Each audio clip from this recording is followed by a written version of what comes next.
Ons teksgedeelte vanoggend is uit Johannes 10 uit. Die eerste 10 verse van Johannes 10.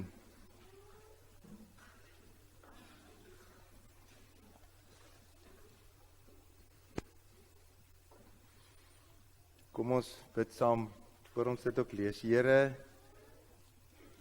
ons kan so maklik net hierdie as 'n verhaal lees, soos 'n storieboek, sonder om werklik u woorde te hoor, ook van binne af.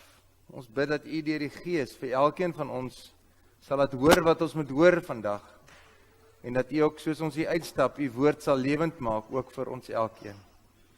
Amen. Johannes 10 vers 1 sê, dit verseker ek julle, wie nie deur die hek in die skaapkraal ingaan nie, maar van 'n ander kant af inklim, is 'n dief en 'n rower. Maar hy wat deur die hek ingaan, is die skape se herder. Vir hom maak die hekwagter oop. Die skape luister na die herder se stem. Hy roep sy skape op hulle name, lei hulle uit. Wanneer hy al sy skape uitgebring het, loop hy voor hulle uit, en die skape volg hom, omdat hulle sy stem ken. Hulle sal nooit 'n vreemde volg nie, maar van hom af weghardloop, omdat hulle nie die stem van die vreemdes ken nie. Deur hierdie beeld het Jesus met hulle gepraat, maar hulle het nie verstaan wat dit was wat hy vir hulle wou sê nie. Toe het Jesus verder gesê, dit verseker ek julle, ek is die ingang vir die skape. Almal wat voor my gekom het, is diewe en rowers, maar die skape het nie na hulle geluister nie. Ek is die ingang. As iemand deur my ingaan, sal hy gered word. Hy sal in en uitgaan en veiding kry. 'n Dief kom net en steel en slag en uitroei. Ek het gekom sodat hulle die lewe kan hê en dit in oorvloed. Ons gaan net tot daar lees. 'n Paar jaar terug vertel iemand my van 'n sogenaamde kerk in Amerika wat besluit het dat hulle Jesus uit hulle gebruik sal neem, as ek dit so sal sê, dat hulle nie meer enige klem op Jesus sal wil laat plaas nie, want hulle wil nie graag mense aanstoot gee, of mense laat voel dat die kerk eksklusief is, of dalk uitgesluit voel, as hulle sukkel om in Jesus te glo nie. Toe besluit hulle, maar as kerk gaan hulle dan net Jesus uit die prentjie uithaal, en dan is almal nog steeds mos welkom. Ons teks is, soos baie ander tekste, baie duidelik hieroor. Ons kan nie kerk wees sonder Jesus nie. In die teks vanoggend is een van Jesus se ek is uitsprake. Daar is 'n paar uitsprake waar hy sê ek is, en vandag sê hy die volgende, hy sê 2 keer in die teks wat ons gelees het, ek is die ingang. Die gedeelte is natuurlik deel van 'n groter een. Gewoonlik lees ons hom in die geheel, waar Jesus dan ook sê ek is die herder. Volgende week gaan Andrei verder met die gedeelte oor die herder gaan. Maar hoe moet ons dan nou hierdie teks verstaan? Hoe moet ons nou verstaan as Jesus sê, ek is die ingang na die skaapkraal toe, want hier is dalk 'n paar wat nog mooi weet hoe lyk skaapkrale, en in Jesus se tyd was dit nou nog anders as toe ons nou in die Karoo daar groot geword het met 'n skaapkraal. Daar was hy gebou met takke en alles, en moes die skaapwagter die hele nag daarin by die hek sit, so die skape binne bly en die diere buite bly en beskerming bied en al daai dinge. So baie keer, en veral van die jonger kinders, as ons nou die verhaal lees, dan maak dit amper nie sin nie. Hoe moet ons dit dan nou verstaan? Jesus praat hier met jong gelowiges. Selfs van die mense is nog nie gelowig nie. Hulle volg Jesus, want hy is hierdie rabbi wat ongelooflik mooi praat en wonderwerke doen en dinge. Nou volg hulle hom, want hulle wil meer leer by hom. Maar Jesus moet nou vir hulle in die kort tyd van sy bediening op aarde, moet hy nou vir hulle laat verstaan dat hy die Messias is. Moet hy vir hulle verstaan dat hulle hom nodig het om by die Vader te kom. Dat hy die een is wat hulle gaan red. En daarom het hy hierdie ek is uitsprake, en gebruik hy iets in hulle tyd wat hulle sou verstaan, wat vir hulle sin maak, sodat hy vir hulle kan verduidelik, maar dit is wie ek vir julle sal wees en wie ek is vir julle. Paar jaar terug toe ek met ons sendelinge gesels, en ek vra vir hulle, maar hoe werk hulle in 'n land waar die mense wat tot geloof kom, nie mag kerk toe gaan nie, daar is nie 'n kerk nie, wat maak hulle nie, maar hulle gee vir hulle die Bybel. Ek sê, maar joh, dink nou net so 'n bietjie as jy nou nog nooit 'n Bybelse storie gehoor het nie, en jy moet net met die Bybel begin werk, hoe gaan jy dit verstaan? amper soos die mense wat Jesus gevolg het, wat nog nie mooi kon sin maak waar Jesus in die prentjie inpas nie. Hulle verduidelik toe vir my dat hulle vir hulle Bybel gee, vir hulle bid, en dan vir hulle sê, hulle moet altyd die volgende 4 vrae onthou, as hulle enige Bybelstorie lees, want dan gaan hulle iets van die teks hopelik kan verstaan. Die eerste vraag is, wat leer die teks ons oor God of oor Jesus? Die tweede vraag is, wat leer die teks ons oor die mens? Die derde vraag is dan, wat moet ek nou gehoorsaam? Wat moet ek doen dalk as ek hierdie teks hoor? En natuurlik die 4-1, en daarmee sukkel ons klomp in ons gemaklike Christenlande die meeste, wie gaan ek nou vertel van dit wat ek gehoor het?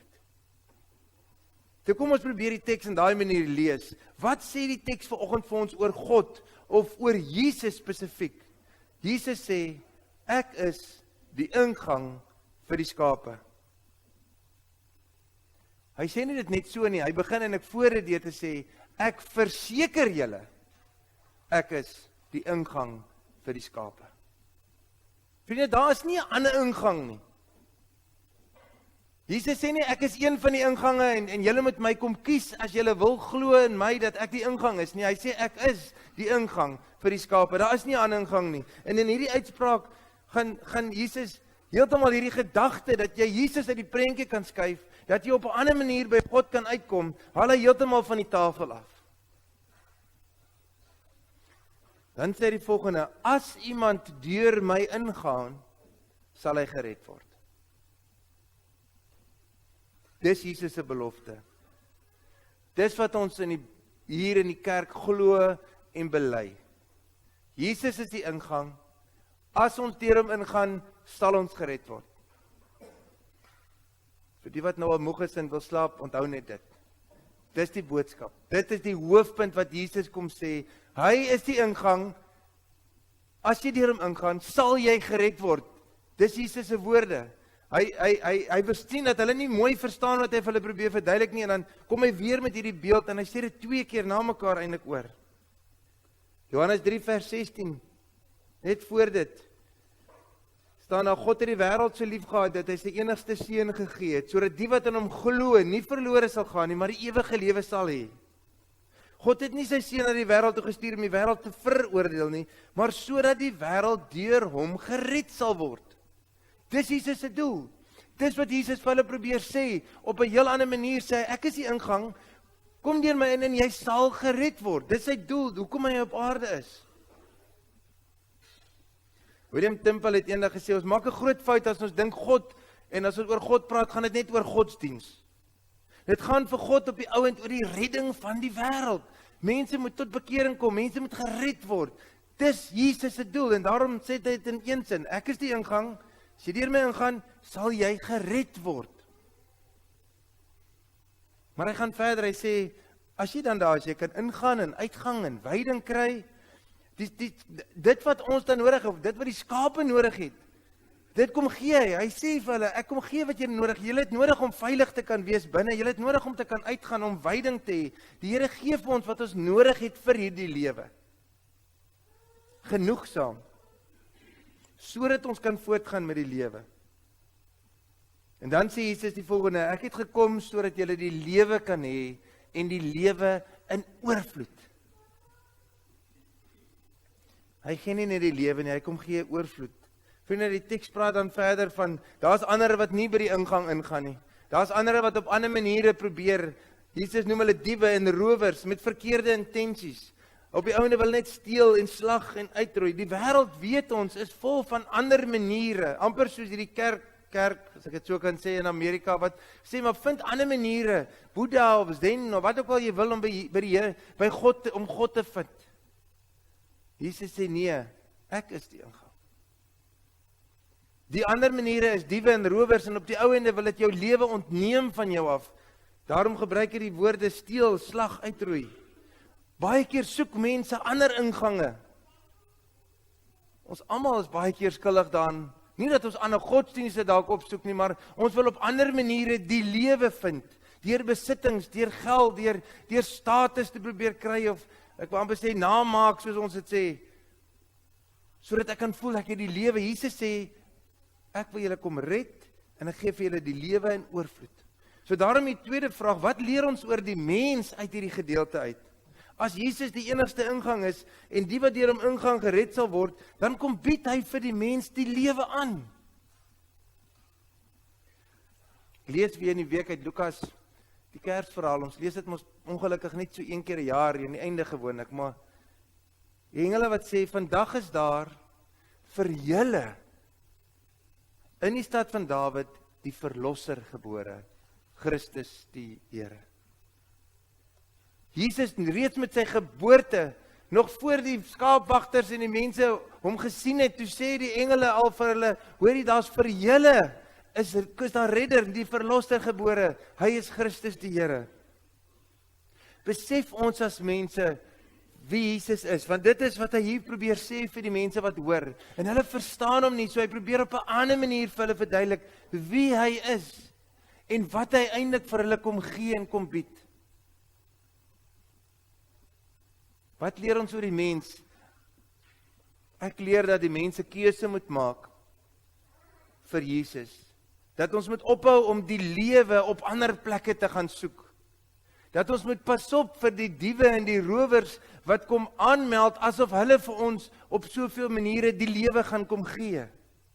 Dat ons moet ophou om die lewe in die Bybel praat oor baie plekke in besittings of in my goeders te probeer vind. Maar dat ek net na Jesus moet draai. Dit klink amper te eenvoudig, maar dit is eintlik so eenvoudig. Dis waaroor geloof ook gaan.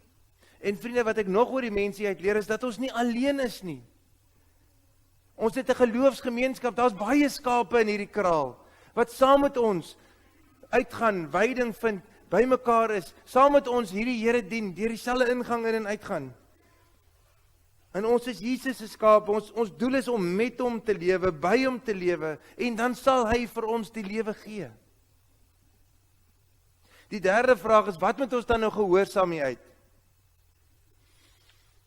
John MacArthur skryf 'n interessante ding, en ek gaan dit so in Engels lees, dit te sin. Hy sê, the biblical mandate for both sinners and saints is not to make Christ the Lord, but rather to bow to his lordship. He is ever and always Lord, whether or not anyone acknowledges his lordship and surrenders to his authority. Wat sê hy vir ons? Hy sê vir ons en bevestig, ek kan nie nou Jesus Here maak nie. Jesus is Here. Hy is die ingang. Ek maak hom nie die ingang nie. Ek aanvaar net dat hy die ingang is. Ek bely dat hy die ingang is. Ek glo dat hy die ingang is vir my ook. Ek glo dat hy redding bring. Ek maak hom nie dan die Here nie, want hy is en sal altyd reeds die Here wees. En daarom kan hy die ek is uitsprake maak, want hy is reeds Here en ek moet dit net glo. Ek moet net dit aanvaar. Ek het as fotum gelees Johannes 14:6 wat sê ek is die weg, die waarheid en die lewe. Niemand gaan na die Vader toe behalwe deur my nie. Op meer as een plek en hierdie wat die laaste ek is uitspraak is wat ek nou gelees het, sê Jesus presies dieselfde ding. Ek is die weg, ek is die waarheid en ek is die lewe. Aanvaar dit. Aanvaar my, ken my, glo in my. En dit waaroor bekering gaan, vriende. Om tot bekering te kom is juis om te aanvaar dat dit nie meer oor myself gaan nie, maar dat dit oor Jesus gaan. En dat as ek my voor Jesus neerbuig en hom aanvaar en soos hy nou die ingang gebruik om te sê deur hom God te vind, dan kom gee hy, dan red hy my en dan kom gee hy vir my die lewe. Dit is waaroor geloof gaan, dat Jesus die enigste is.